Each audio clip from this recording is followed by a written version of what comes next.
কোটা আন্দোলনকে ঘিরে নিহত ব্যক্তিদের স্মরণে আজ দেশব্যাপী শোক পালন করা হয়েছে। এদিন কালো বেশ ধারণ সহ মসজিদে দোয়া মাহফিলের আয়োজন করা হয়। এছাড়া মন্দির, গির্জা, পেগোডায় বিশেষ প্রার্থনার আয়োজন করা হয়েছে।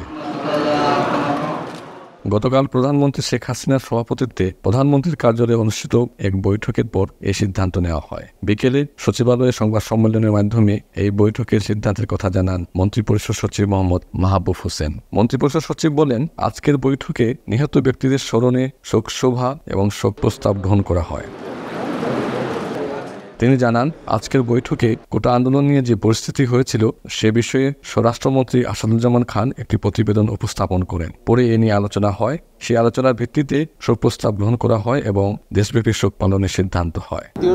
রাষ্ট্রীয় শোক ঘোষণা করেছে, আপনারা সকলে জানেন, এবং সেই প্রেক্ষিতে আমরা সিলেট সিটি কর্পোরেশনের মাননীয় মেয়র মহোদয়ের নির্দেশনা এবং স্থানীয় সরকার বিভাগ থেকে যে আমাদের যে নির্দেশনা প্রদান করা হয়েছে তার প্রেক্ষিতে আমরা সকল কর্মকর্তা কর্মচারী আমরা কালো ব্যাজ ধারণ করেছি এবং আজকে আমরা এই যে বাদ জোহর এখানে আমরা মিলাদ মাহফিলের আয়োজন করেছি। যারা সাম্প্রতিক কোটা বিরোধী আন্দোলন সংস্কারের দাবিতে যারা আন্দোলন করেছিলেন, এর মধ্যে যারা নিহত হয়েছেন তাদের আত্মার মাগফিরাত কামনা করে আমরা এই মিলাদ মাহফিলের আয়োজন করেছি। আমরা দোয়া করি যেন আল্লাহ তাদেরকে বেহেশত নসিব করে এবং যারা আহত হয়েছে তারাও যেন দ্রুত সুস্থ হয়েছে সেই দোয়া প্রত্যাশা করছি এবং আমরা চাই যে ভবিষ্যতে এই ধরনের কোনো ধরনের অনাকাঙ্ক্ষিত ঘটনা না ঘটুক।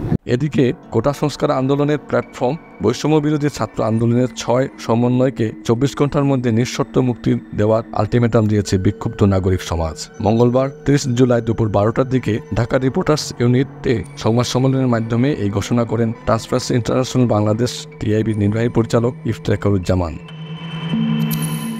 ঢাকা মহানগর পুলিশের গোয়েন্দা বিভাগের হেফাজতে থাকা 6 সমন্বয়কে 24 ঘন্টার মধ্যে নিঃশর্ত মুক্তি দেওয়া সহ হত্যা, অবৈধ আটক ও নির্যাতনের বিচার চায় ব্যানারে এই সংবাদ সম্মেলনের আয়োজন করা হয়।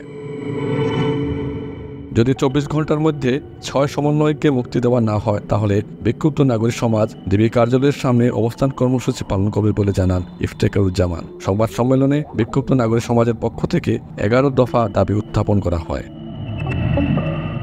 প্রতিটি হতাহতের ঘটনা ও আইনশৃঙ্খলা রক্ষাকারী বাহিনীর অস্ত্র ব্যবহার ও বল প্রয়োগের ঘটনা জাতিসংঘের উচ্চ পর্যায়ের বিশেষজ্ঞদের তত্ত্বাবধানে তদন্তের দাবি জানান এই সংবাদ সম্মেলনে। Today BD desk, Sylhet.